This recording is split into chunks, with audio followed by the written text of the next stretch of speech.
Hi, I'm R and MotorMatters with Levtrade and Burnshield.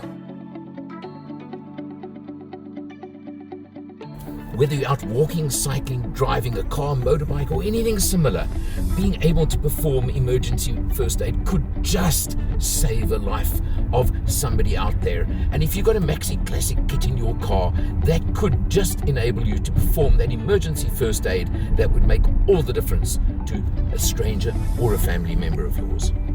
The Maxi kit can also fit nicely in the cubbyhole of your car. You come across an accident now, and in this case we're going to say that sadly there are injuries that are bleeding.